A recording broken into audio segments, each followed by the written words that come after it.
ክብራትና ክብራን ሰላም ለእናንተ እንኳን ወደዚህ ቻናል በሰላም መጣችሁ።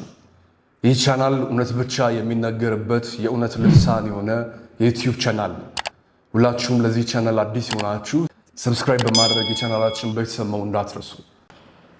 በዚህ ሰዓት ስለምንድን ነው በልባችሁ ውስጥ ፍርሃት እየተሰማችሁ ያለበት ጉዳይ? ስለ ራሳችሁ በቂ እውቀት የላችሁ? ምን ላይ ጎበዝ እንደሆናችሁ፣ ምን ላይ ጠንካራ እንደሆናችሁ አታውቁ? አሊያም ጾታዊ ስነ ልቦናችሁ ጤናማ አይደለም? ወይስ ስለ ሀገራችሁ እጅግ በጣም ተጨንቃችኋል?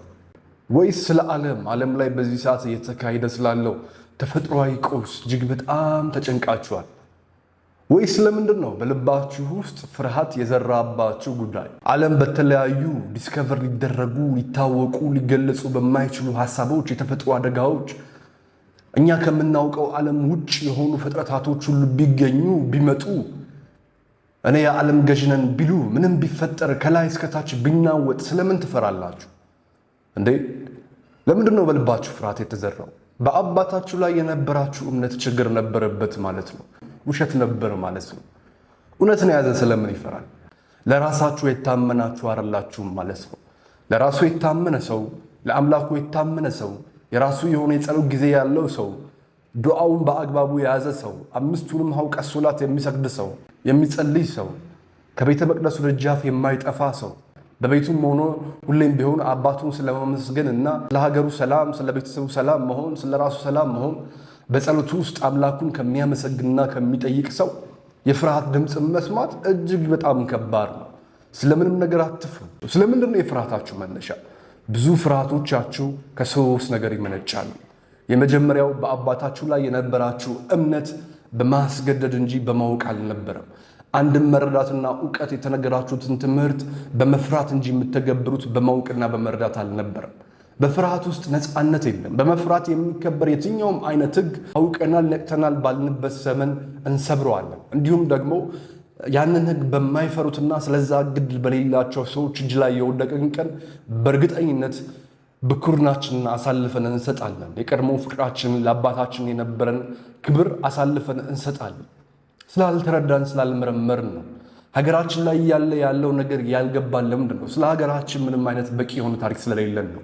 ስለምንድን ነው ልባችሁ ፍርሃት የተሰማው? ሰዎች በሶስት ነገር መሰረት አድርገው ከነዛ አንጻር በልባቸው ላይ ፍርሃት ያድርባቸዋል። የመጀመሪያው ስለ ራሳቸው ምንም አይነት በቂ እውቀትና የገነቡት ምንም አይነት ማንነት ሳይኖራቸው ሲቀር፣ በዚህ ስር የሚመደቡ እጅግ በጣም ብዙ ነገሮች አሉ።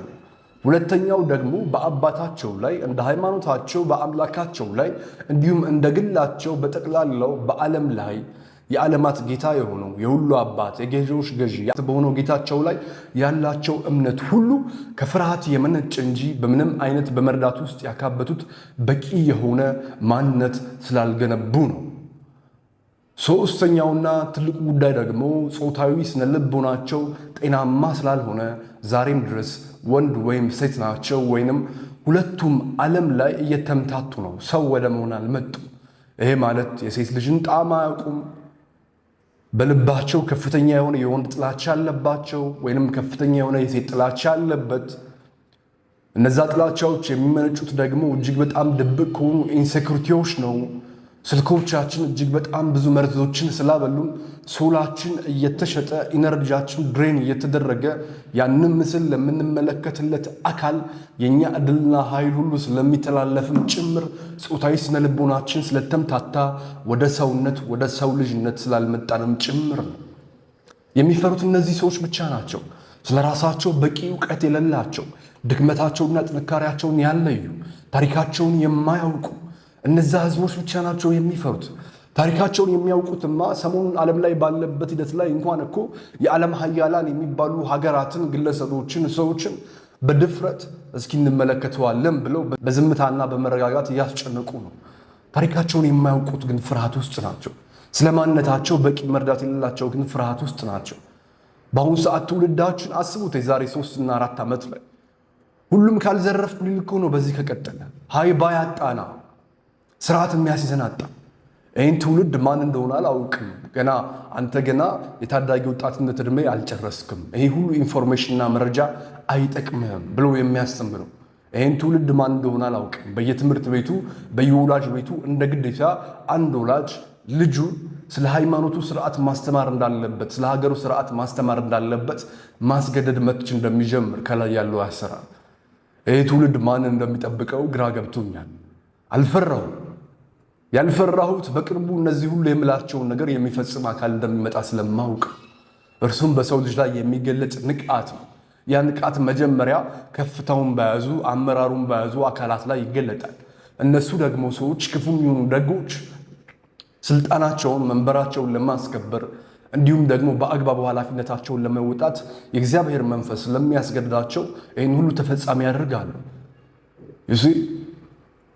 ጠብቁ፣ ሁላችሁም ጠብቁ። ከዛ ውጭ ምንድነው? እያንዳንዳችን የሰው ልጆች ራሳችን መመርመር መቻል አለብን። ለቅጽበትም ያክል ቢሆን የሆነ ዓለም በሚሰጠን ኢንፎርሜሽን ውስጥ መዋጥ የለብንም። አሁናዊ ካለንበት ሀገር፣ ካለንበት ሁኔታ፣ ካለንበት ሃይማኖት ከሚሰማም በልባችን ውስጥ ከተደበቀው ስለ ራሳችን ከምናውቀው ማንነት ተነስተን ነው አንድን ነገር ለመፍጠር፣ ለማወቅ፣ ከፍ ለማለት፣ ለመስራት፣ ኪሳችንን ለመገንባት፣ ቤተሰባችንን ለመጠበቅ መሄድ ያለብን እንጂ ገሌ እንደዚህ ነው ባለም መንገድ አይደለም። ብዙዎቻችን ስራ ፈቶች ሆነናል። የዛሬ 3 እና 2 ዓመት እኮ በቃ ወንበዴዎች ልንሆን ነው። እድሜያችን እየሄደ ነው። ጥለውን ጠፋ። 20 ገባን፣ 23 24 እየገባን ነው።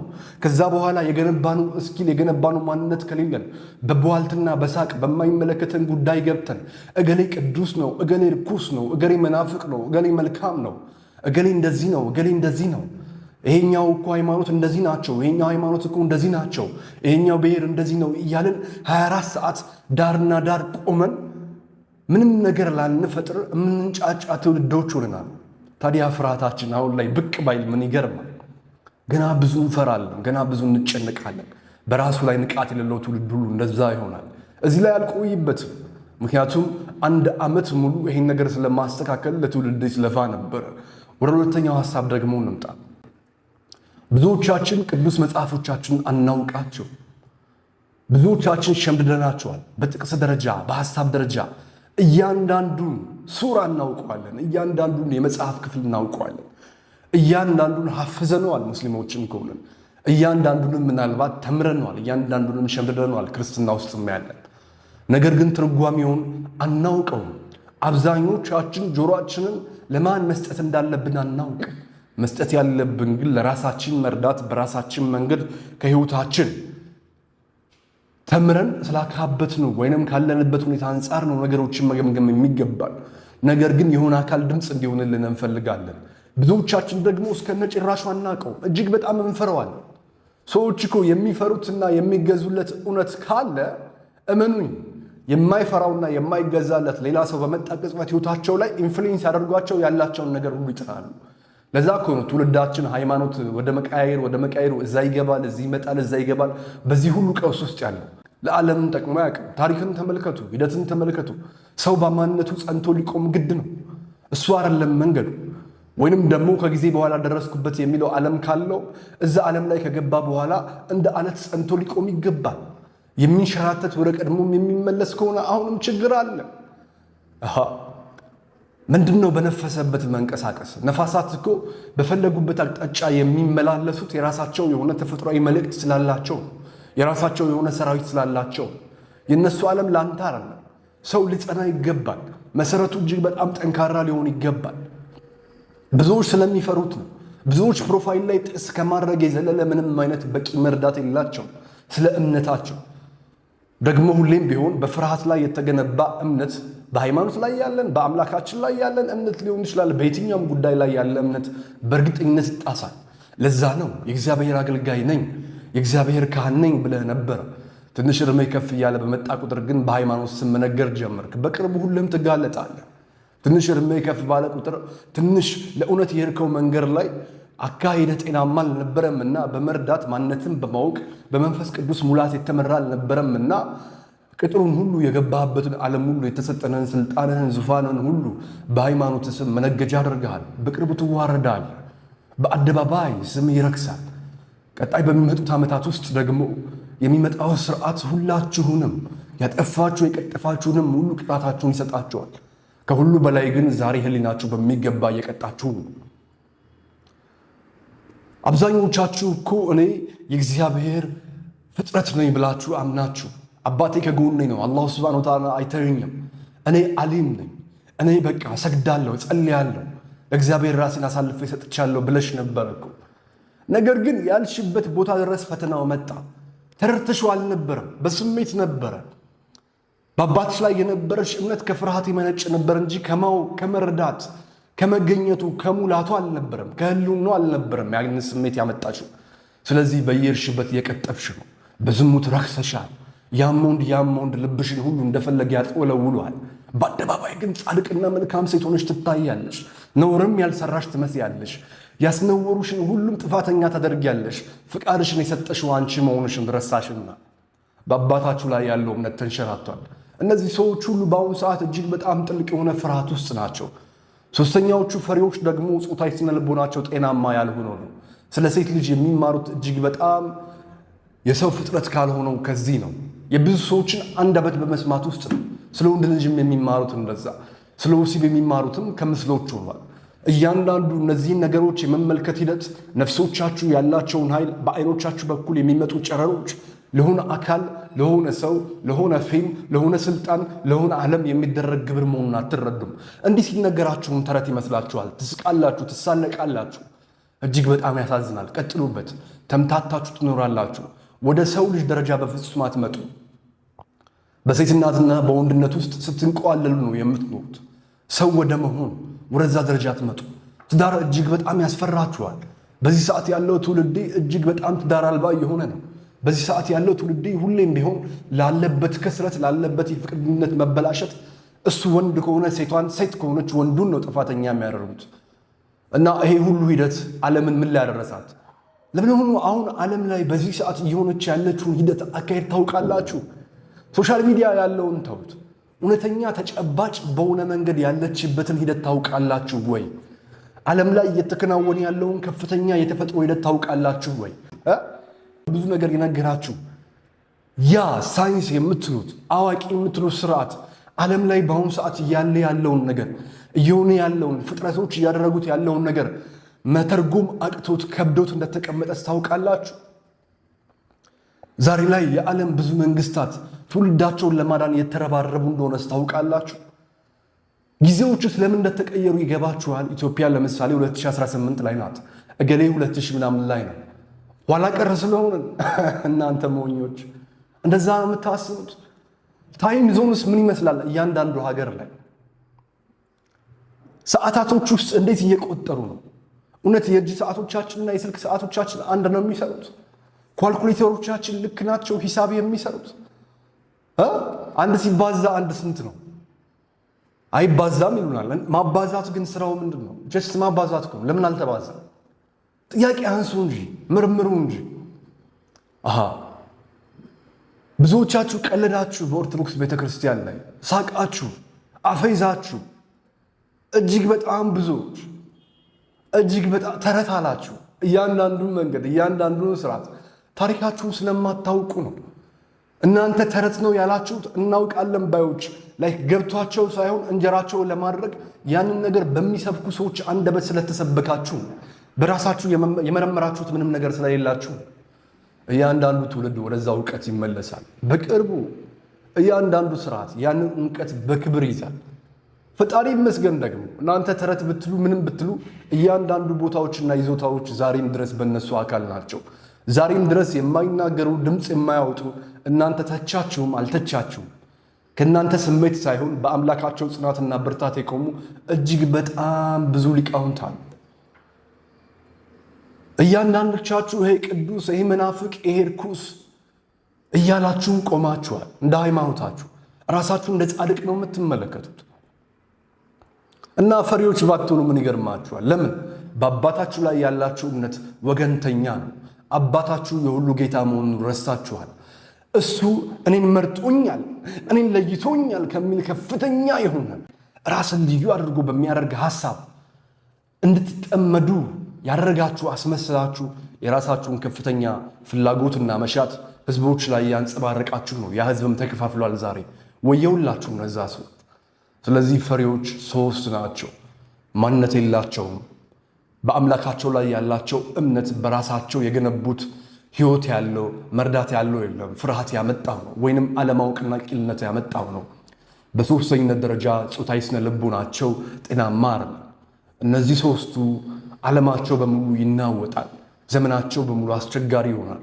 እነዚህ ሶስቱን ስርዓት ላይ እንከን ያለባቸውን ሰዎች ዛሬም ድረስ ነገም ቢሆን ማለት ነው የትኛውም እርከን ላይ እንዲመሩን ቦታ ከሰጠናቸው በሃይማኖት አይደለም በእድር ቤት ዳኛነት ሳይቀር እያንዳንዱን ቦታ ከሰጠናቸው በሳይንሱ ላይ በትምህርቱ ላይ በስርዓቱ ላይ አሁንም ድረስ መባላታችን ይቀጥላል። በእርግጠኝነት ግን እነዚህን ለይቶ ያወጣ ከፍታና ኃይልን የሚመግብ የሚሰጥ የእውነት መስመር የእውነት መንግስት ዓለም ላይ በቅርቡ ይመጣል። ስለዚህ ወየውላችሁ ወደ አባታችሁ ተመለሱ። ነግሬያችኋለሁ፣ ታግሎ ማሸነፍ ረፍዷል።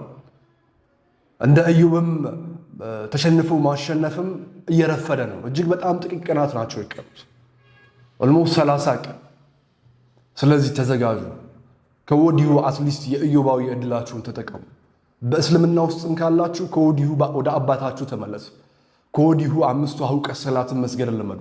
ከወዲሁ ልክ ኦዱ እንደምታረጉት በውሃ ኃይላችሁን ኤነርጂያችሁን እንደምታድሱት ውስጣችሁንም አድሱ። ከወዲሁ ካሉባችሁ ክፋት ልባችሁን አጥሩ። ከወዲሁ እገሌና እገሌ የሚል አስተሳሰብን አጥሩ። አይመለከታችሁ። እገሌና እገሌ እያለ የሚያባላችሁ መሪ ካላችሁ ያ ሰው ቅድም ከነገርኳችሁ ከሶስቱ ማዕቀፍ አንዱ ነው። በቅርቡም የእጁን ያገኛል። ከማንም ወገን አትቁሙ። ከአባታችሁና ከአምላካችሁ ወገን ብቻ ቁሙ። በቃ ይሄ ብቻ ነው ነፃ የሚያወጣችሁ። ያለበለዚያ እጅግ በጣም አስቸጋሪ ሁኔታ ላይ ነው ያላችሁት። ፈሪዎች ሆናችሁት በዚህ ምክንያት ነው። እያንዳንዱን ሀሳብ በጥልቁ ለማስረዳት አሁን ላይ ይሁላችሁ እንደ ሕፃን ልጅ ይህን አድርጎ የምልበት ኤነርጂ የለኝም። ኮሜንት ላይ ተመልክቻለሁ። ራዊ ስለ አንድ ነገር በጥልቁ ነበር በፊት የምታስረዳን፣ አሁን ግን ከላይ ሆኗል።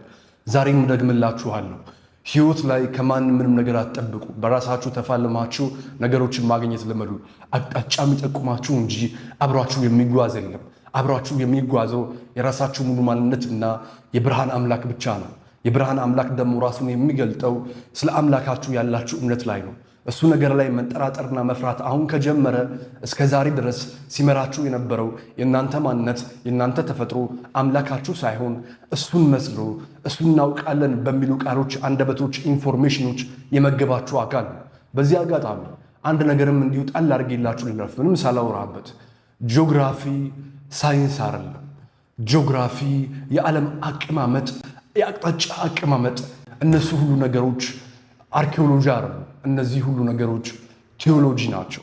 እነዚህ ሁሉ ነገሮች በቅዱስ መጽሐፎቻችሁ ላይ እንዳሉት ነው አቀማመጣቸው እንጂ በትምህርት ቤት እንደተማራችሁት አይደለም። ዓለም እንደሚያሳያችሁ አይደለም። ይሄን ደግሞ ሰሞኑን እጅግ በጣም ሊያሳያችሁ እየሞከሩ ነው። ሁላችሁም ግን ደንዛችኋል። ሁላችሁም ግን እያስተዋላችሁ አይደለም። እና ይሄ ነገር እጅግ በጣም ይግባችሁ፣ እጅግ በጣም አጥኑ። ስለ ሀገራችሁ በቂ እውቀት ይኑራችሁ እና የምታንቋሹት ሃይማኖት እንዳይኖር ሁላችሁም ወደ አንቋሸሻችሁት ሃይማኖት በክብር የምትቀመጡበት ዘመን ስለሚመጣ ያን ታፍራላችሁና ስለ ዓለም በቂ የሆነ መርዳትና ጥበብ ይኖራችሁ። እሱን ስትረዱ የአባታችሁ አሰራር ያገባችኋል።